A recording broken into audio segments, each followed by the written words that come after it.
দেখো first question, আজকে আমরা যেটা আলোচনা করব সেটা হচ্ছে, তোমরা দেখতে পাচ্ছ 17 জানুয়ারি সিটের 2023 পেপার 2 সিডিপি শিফট 2 পরীক্ষা হয়েছিল, অনলাইনের পরীক্ষা হয়েছিল।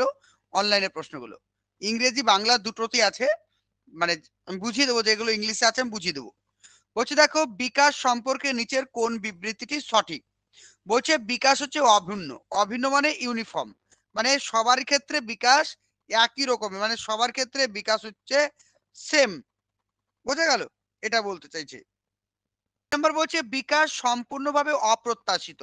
অপ্রত্যাশিত মানে অনুমান করা যায় না, বিকাশকে কখনো অনুমান করা যায় না।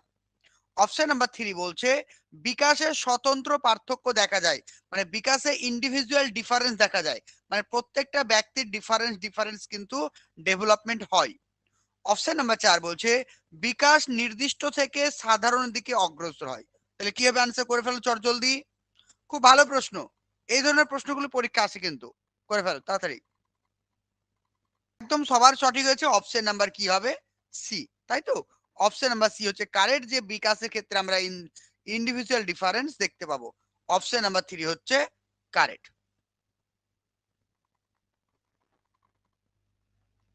নেক্সট দেখো, নেক্সট বলছে অ্যাসারশন এবং রিজন, মানে দাবি এবং তার কারণ, মানে ফল এবং তার কারণটা কি।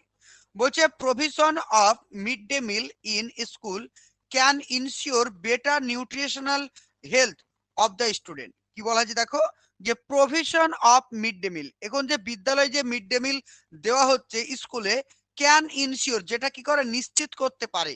কি নিশ্চিত করবে? Better nutrition health. কাদের? শিক্ষার্থীদের, স্টুডেন্টের। এখন বর্তমানে যে মিড ডে মিল দেওয়া হচ্ছে সেটা শিক্ষার্থীদের স্বাস্থ্যকে আরো বেশি ইমপ্রুভ করছে বা স্বাস্থ্যকে ইনশিওর করছে। কারণটা কি? কারণ do not play any role in shaping an individual, মানে বলছে ডু নট প্লে, কোন রকম ভূমিকা পালন করে না। Do not play any role মানে কোনো ভূমিকা পালন করে না। শেপিং, শেপিং মানে গঠন করতে, শেপ দিতে, গঠন করতে। অ্যান ইন্ডিভিজুয়াল মানে কোনো ব্যক্তির শারীরিক গঠনের ক্ষেত্রে কোনো ভূমিকা পালন করে না। কোন কিসের ক্ষেত্রে? গ্রোথ। ঠিক আছে, গ্রোথের ক্ষেত্রে is determined only by heredity. কারণটা কি? কারণ আমাদের যে শারীরিক যে গ্রোথ, সেটা শুধুমাত্র বংশগতি দ্বারা নিয়ন্ত্রিত হয়। মানে এখানে খাবারের কোনো ভূমিকা নেই বা পরিবেশের কোনো ভূমিকা নেই। বোঝা গেল? এটা বলতে চাইছে। তাহলে কি আনসার হবে? করে ফেলো। বুঝতে না পারলে আমাকে বলবে, আবার আমি বুঝিয়ে দেবো। আনসার করো ডুয়েটটা। নাম্বার 3, অপশন নাম্বার 3 হচ্ছে কারেক্ট। এ হচ্ছে ট্রু, বাট হচ্ছে আর হচ্ছে ফলস। মানে এটা তো সঠিক যে আমরা যদি স্কুলে যে মিড ডে মিলটা দিচ্ছি সেটা বাচ্চাদের হেলথকে আরো বেশি ইমপ্রুভ করছে, এটা কিন্তু সঠিক। আর আরটা কি? আরটা ভুল। কারণটা কি? যে আমাদের যে হেলথ সেটা কিন্তু শুধুমাত্র যে বংশগত নির্ধারণ করে এমনটা নয়, সেটা পরিবেশও করে থাকে। এটা হচ্ছে কথা। কিন্তু এখানে যেহেতু বলেছে শুধুমাত্র বংশগতি করে, পরিবেশের কিন্তু কোনো ভূমিকা নেই, তাই এটা আমাদের ভুল। আরটা হয়ে গেল আমাদের ভুল। এই অপশন নাম্বার 3 কারেক্ট। চলো, খুব ভালো প্রশ্ন। সামাজিকরণ ক্লাস করিয়েছি তোমাদের, সামাজিকরণ থেকে প্রশ্ন এসছে। বলছে সামাজিকরণে একটি গৌণ প্রতিষ্ঠান হিসাবে বিদ্যালয়ের মূল উদ্দেশ্য কি? গৌণ প্রতিষ্ঠান মানে কি বলতো? সেকেন্ডারি। ঠিক আছে, সেকেন্ডারি, এটাকে ইংরেজিতে বলছে সেকেন্ডারি। ঠিক আছে, মাথায় রাখবে সেকেন্ডারি। তাহলে সামাজিকরণে সেকেন্ডারি প্রতিষ্ঠান বা ইনস্টিটিউট হিসাবে বিদ্যালয়ের মূল উদ্দেশ্য কি? বলছে শিশুকে বাড়ি থেকে আলাদা করা। এটা কি উদ্দেশ্য? শিশুকে কি বাড়ি থেকে আলাদা করা উদ্দেশ্য? একদম নাই, কেটে দিলাম। শিশুকে বাড়িতে যা শিখেছে তা পূর্ব অবস্থায় ফিরে দেওয়া, মানে শিশুরা বাড়িতে যেগুলো শিখেছে সেগুলোকে তার পূর্ব অবস্থায় ফিরিয়ে দেওয়া, মানে তার প্রাথমিক অবস্থায় ফিরিয়ে দেওয়া। শিশুরা বাড়িতে যা শিখছে তা বিরোধিতা করা, একদমই নয়, বিরোধিতা করব না। বলছে পরিবারের সম্প্রসারণ। তাহলে বিদ্যালয়কে কি বলা হয়? বিদ্যালয়কে বলা হয় এক্সটেনশন অফ ফ্যামিলি, মানে পরিবারের সম্প্রসারণ, মানে পরিবারের বৃহত্তর রূপ হচ্ছে বিদ্যালয়, যাতে শিশুর পরিচিত জিনিসগুলোকে আরো বেশি শিখতে সাহায্য করে বা এগিয়ে নিয়ে যেতে সাহায্য করে। আনসার করো। তিনের আনসার করো সবাই। বাহ, সবার খুব সুন্দর আনসার হচ্ছে, প্রত্যেকে সঠিক আনসার দিচ্ছ।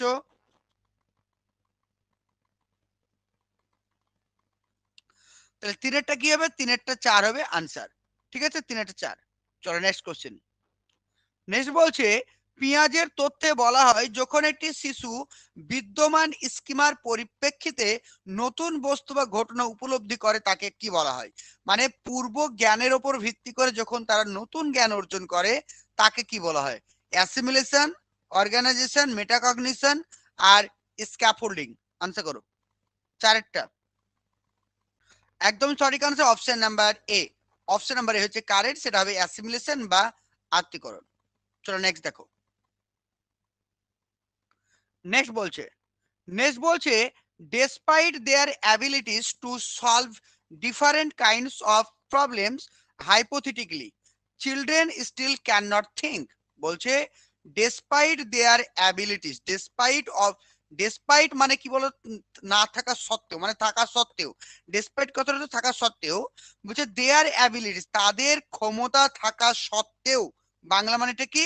despite their abilities to solve different kind of problem, তাদের বিভিন্ন ধরনের প্রবলেম বা বিভিন্ন ধরনের সমস্যা সমাধান করার ক্ষমতা থাকা সত্ত্বেও hypothetically children still can not think, মানে বলছে তারা কিন্তু হাইপোথেটিক্যালি সেটাকে ভাবতে পারে না।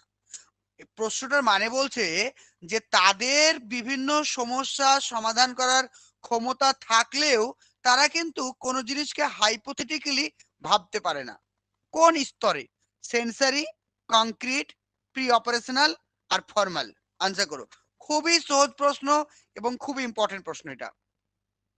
5-এরটা। তাহলে হাইপোথেটিক্যালি থিঙ্কিং কোন স্তরে আছে আমরা জানি প্রত্যেক, কিন্তু করে ফেলা আনসার। এ বাবা, এদের আনসার দেখো, অদ্ভুত অদ্ভুত আনসার। আচ্ছা তোমরা একটু ভাবো তো, একটু ভাবো তো। বলছে despite their ability to solve different kind of problem, sensory motor স্টেজে কিন্তু শিশুরা কি কোন রকমের প্রবলেমকে সলভ করতে পারে? বোকা গো, সত্যি এত করে বুঝিয়ে দিচ্ছি তবুও জিনিসটা বুঝতে পারে না। অ্যাবিলিটি, তাদের বিভিন্ন সমস্যা সমাধান করার ক্ষমতা আছে কিন্তু তারা হাইপোথেটিক্যালি ভাবতে পারে না। আরে 5-টা ডি হবে কোন দুঃখে? 5-টা ডি হবে কোন দুঃখে? কেউ পড়াশোনা করে না এরা। 5-টা কি বলা হয়েছে? হাইপোথেটিক্যালি চিন্তা ভাবনা করতে পারে কোন স্তরে বলো? হাইপোথেটিক্যালি চিন্তা ভাবনা করতে পারে একদম ফর্মাল অপারেশনাল স্টেজে চিন্তা ভাবনা করতে পারে, কিন্তু এখানে বলেছে তারা হাইপোথেটিক্যালি চিন্তা ভাবনা করতে পারে না। সেটা হচ্ছে কংক্রিট অপারেশনাল স্টেজে বাচ্চারা কি করতে পারে? তারা বিভিন্ন ধরনের প্রবলেম সলভ করার ক্ষমতা থাকে, তারা বিভিন্ন প্রবলেম সলভ করতে পারে, কিন্তু তারা হাইপোথেটিক্যালি চিন্তা ভাবনা করতে পারে না।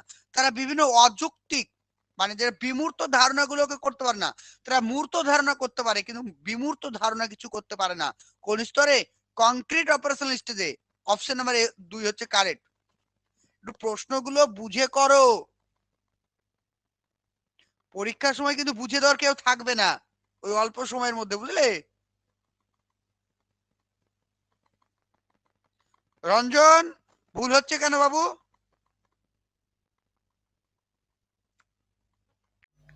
প্রাইমারি টেট 2025-এর জন্য যারা প্রস্তুতি নিতে চাইছো আমাদের কোর্সে অ্যাডমিশন হতে পারো। এখানে অন স্ক্রিন যে নাম্বারটি তোমরা দেখতে পাচ্ছ 9647300217, এটি আমাদের অফিসিয়াল হোয়াটসঅ্যাপ নাম্বার। এখানে তোমরা যোগাযোগ করতে পারো। এখানে যোগাযোগ করে তোমরা এই কোর্সের পুরো ডিটেলস তোমরা জানতে পারবে।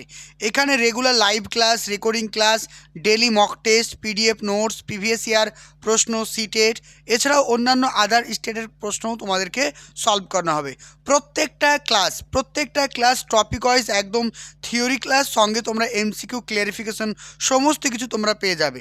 বিশদ জানতে তোমাদেরকে ডায়াল করতে হবে স্ক্রিনে দেওয়া নাম্বারটিতে। চলো 6টা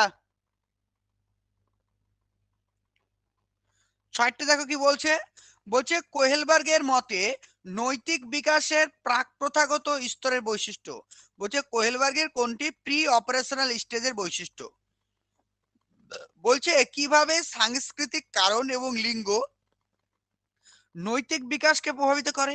এটা তো প্রি অপারেশনাল না, এটা হচ্ছে আমাদের বলো, এটা এটা প্রি কনভেনশনাল না, এটা কনভেনশনাল স্টেজের বৈশিষ্ট্য। বলছে নিয়ম মানা এবং অমান্য করা। ফলাফল মানে ওবেইং এবং ডিসওবেইং, ইংরেজিতে বলছে ওবে এবং ডিসওবে। তারপর হচ্ছে ব্যক্তি নিজের কর্মের ফলাফলের উপরে ফোকাস করার পরিবর্তে অন্যের উপর প্রত্যাশা করে, এটাও কিন্তু কনভেনশনাল স্টেজ, এটাও কনভেনশনাল।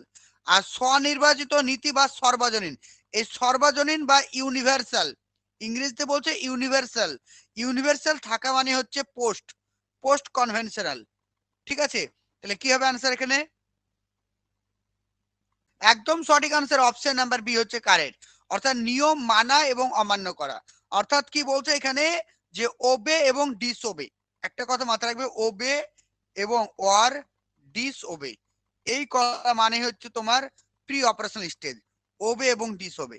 ঠিক আছে, ইংরেজিতে মাথা রাখবে, এগুলো কি পয়েন্ট অপশনে এগুলো থাকবেই, ওবে এবং ডিসওবে এগুলো থাকবে অপশনে।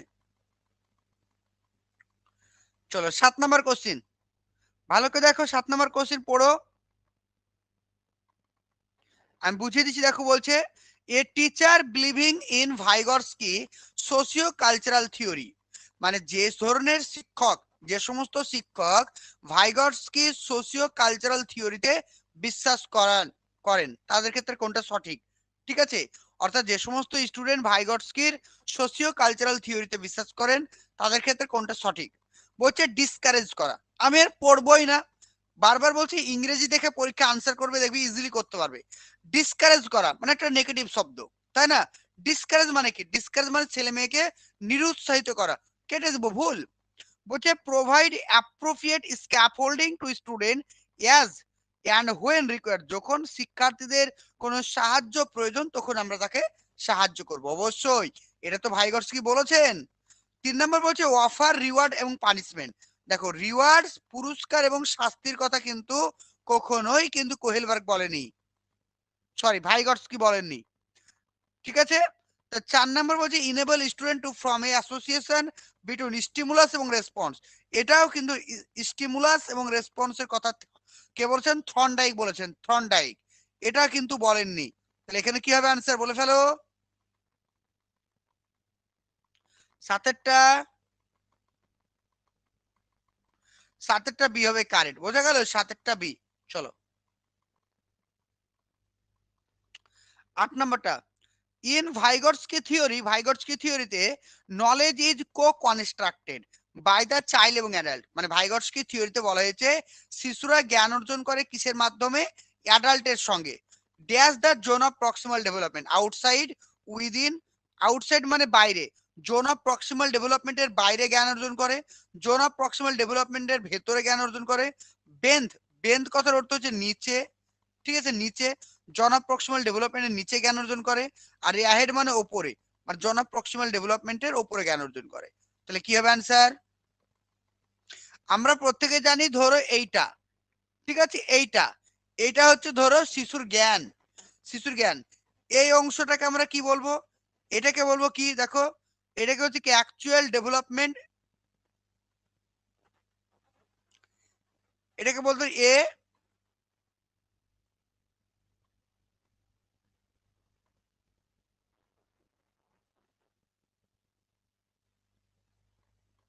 এজিডি বলতে পারি।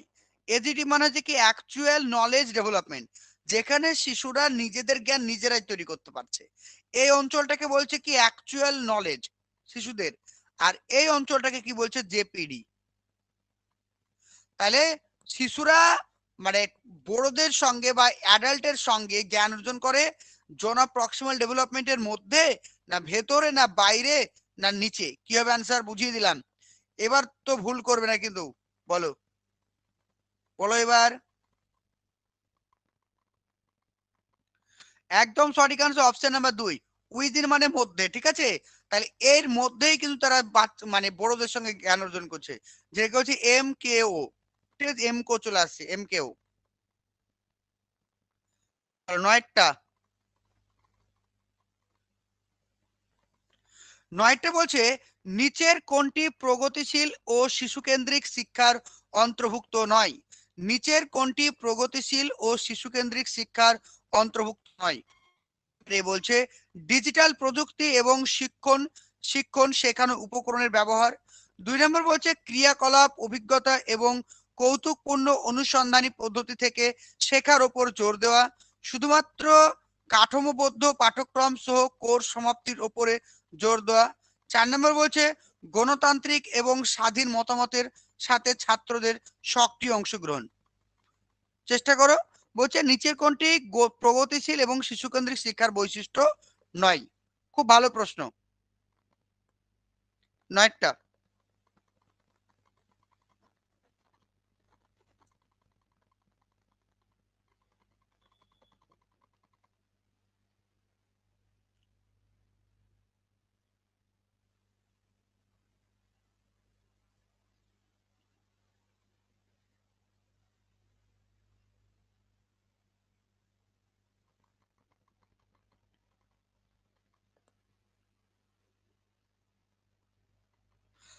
ওকে, তাহলে কি হবে অ্যান্সার? অপশন নাম্বার 3 হবে অ্যান্সার। যেখানে ওয়ানলি বা শুধুমাত্র যদি অপশনে থাকে, দেখো ওয়ানলি যদি থাকে সেটা অ্যান্সার হবে। দেখো 9 বলেছে নেগেটিভ, মানে প্রশ্নটা কি নেগেটিভ? প্রশ্নটা যদি নেগেটিভ হয় তাহলে অনলি যেখানে থাকবে সেটা অ্যান্সার হবে। আমি এগুলো কি ওয়ার্ড বলে দিই। শুধুমাত্র কাঠামোবদ্ধ পাঠ্যক্রম মানে স্ট্রাকচারাল যে কারিকুলাম এবং কমপ্লিটেশন অফ কোর্স, এটার উপর জোর দেওয়া হবে না। তাহলে শিশু কেন্দ্রিক শিক্ষায় কখনো কোনো একটা পাঠ্যক্রমের উপর জোর দেওয়া হয় না যে আমাকে সিলেবাস শেষ করতে হবে, এটা কি শিশু কেন্দ্রিক পাঠ্যক্রম বলে না, বুঝলে? অপশন নাম্বার 3 হচ্ছে বলবে কিন্তু মেসেজে, ঠিক আছে, বুঝিয়ে দেবো। স্যার এগুলোর ইংলিশ গুলোর রাখলে ভালো হতো। আচ্ছা আচ্ছা, ঠিক আছে, এবার থেকে ইংলিশ রাখবো। দেখো একটু বাংলায় বুঝিয়ে দিই তাহলে তোমাদের বুঝতে সুবিধা হবে। বলছি দেখো, ডিজিটাল প্রযুক্তি এবং শিক্ষণ মানে ডিজিটাল প্রযুক্তি ব্যবহার করতে হবে এবং টিচিং লার্নিং প্রসেসে বিভিন্ন ধরনের এলটিএম ব্যবহার করতে হবে, বুঝতে পেরেছো? 2 নম্বর বলছে ক্রিয়াকলাপ বিভিন্ন অ্যাক্টিভিটি বেস এক্সপিরিয়েন্স, ঠিক আছে, ইন্টারেস্ট, এগুলো রাখতে হবে। আর বলছে গণতান্ত্রিক গণতান্ত্রিক এবং স্বাধীনভাবে বাচ্চাদেরকে মত প্রকাশ করার সুযোগ দিতে হবে। তাহলে এখানে অপশন নাম্বার 3 হচ্ছে কারেক্ট, কারণ এখানে স্ট্রাকচারাল কারিকুলামের উপর কখনো ফোকাস করা যায় না। অপশন নাম্বার 3 হচ্ছে কারেক্ট। 10-এর ট্রান্সফার করো।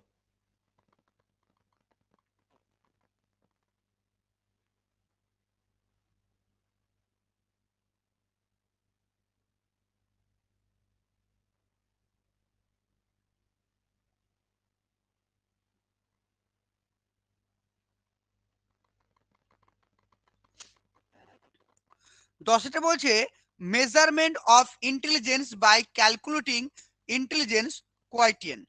ঠিক আছে, এখানে বলছে দেখো, এখানে একটা জিনিস মাথায় রাখবে, এই যে ইন্টেলিজেন্ট কোয়াশিয়েন্ট এর মানে ফুল ফর্মটা, এটা ফুল ফর্ম কিন্তু পরীক্ষা আসে, ঠিক আছে, আইকিউর ফুল ফর্ম, এটা কিন্তু ভালো করে মুখস্থ রাখবে।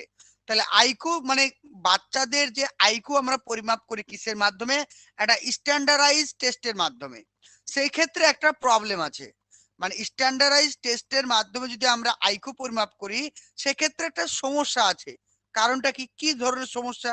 বলছে আর নট কালচারালি ফেয়ার, এটা কালচারালি ফেয়ার না। কেন কালচারালি ফেয়ার না? দেখো, কারণ একটা ক্লাসরুমে বিভিন্ন ধরনের স্টুডেন্ট থাকে, কেউ ধনী, কেউ গরিব, ঠিক আছে, কারো ব্যাকগ্রাউন্ড ভালো, কারো বাবা মা শিক্ষিত, কারো বাবা মা শিক্ষিত না। সেক্ষেত্রে প্রত্যেকটা শিক্ষার্থীর জন্য যদি আমি স্ট্যান্ডার্ডাইজ টেস্ট নিই, স্ট্যান্ডার্ডাইজ মানে সবার জন্য একই রকমের যদি পরীক্ষা নিই, তাহলে সেটা কিন্তু ঠিক হবে না, বুঝতে পেরেছো? তাহলে সেটা কিন্তু ঠিক হবে না, এটাকে বলছে স্ট্যান্ডার্ডাইজ টেস্ট। আবার 2 নম্বর বলছে give only qualitative analysis, give only qualitative analysis, এখানে শুধুমাত্র কোয়ালিটিভ অ্যানালাইসিস করে। এটা তো ভালো কথা, এটা তাহলে নেগেটিভ নয়, এটা তো নেগেটিভ নয়, তাহলে এটা তো আনসার হবে না। বলছে মেজার ইন্টেলিজেন্স কম্প্রিহেন্সিভলি, অবশ্যই এখানে তো শিশুদের যে ইন্টেলিজেন্স সেটা কিন্তু ভালোভাবেই পরিমাপ করে, এটাও কিন্তু নেগেটিভ নয়, ঠিক আছে। এটা বলছে অ্যাকাউন্ট ফর ইন্ডিভিজুয়াল ডিফারেন্স, এখানে ইন্ডিভিজুয়াল ডিফারেন্সকে কিন্তু গুরুত্ব দেওয়া হয়, এটাও ঠিক আছে। কিন্তু অপশন নাম্বার এ হচ্ছে কারেক্ট। কারণটা কি, যে আইকিউ যদি আমরা টেস্ট করি শুধুমাত্র স্ট্যান্ডার্ডাইজ টেস্টের মাধ্যমে, সেক্ষেত্রে এটা কিন্তু কালচারালি নট ফেয়ার, মানে কালচারালি এটা সঠিক নয়, সাংস্কৃতিক ভাবে এটা সঠিক নয়। কারণটা কি, কারণ প্রত্যেকটা শিশুর ব্যাকগ্রাউন্ড কিন্তু এক নয়, তারা বিভিন্ন ব্যাকগ্রাউন্ড থেকে আসে, এর জন্য কিন্তু স্ট্যান্ডার্ডাইজ টেস্ট কিন্তু নেওয়া যাবে না, বুঝে গেল? কারণ প্রত্যেকটা শিশুর জন্য ইন্ডিভিজুয়াল কোর্স করাতে হবে, ইন্ডিভিজুয়াল। তো অপশন নাম্বার এ হচ্ছে কারেক্ট। প্রাইমারি টেট 2025-এর জন্য যারা প্রস্তুতি নিতে চাইছো আমাদের কোর্সে অ্যাডমিশন হতে পারো। এখানে অন স্ক্রিন যে নাম্বারটি তোমরা দেখতে পাচ্ছ 9647300217, এটি আমাদের অফিসিয়াল হোয়াটসঅ্যাপ নাম্বার। এখানে তোমরা যোগাযোগ করতে পারো। এখানে যোগাযোগ করে তোমরা এই কোর্সের পুরো ডিটেলস তোমরা জানতে পারবে। এখানে regular live class, recording class, daily mock test, PDF notes, previous year প্রশ্ন, সিটেট, এছাড়াও অন্যান্য আদার স্টেটের প্রশ্নও তোমাদেরকে সলভ করানো হবে। প্রত্যেকটা ক্লাস টপিক ওয়াইজ একদম থিওরি ক্লাস, সঙ্গে তোমরা এমসিকিউ ক্লিয়ারিফিকেশন সমস্ত কিছু তোমরা পেয়ে যাবে। বিশদ জানতে তোমাদেরকে ডায়াল করতে হবে স্ক্রিনে দেওয়া নাম্বারটিতে।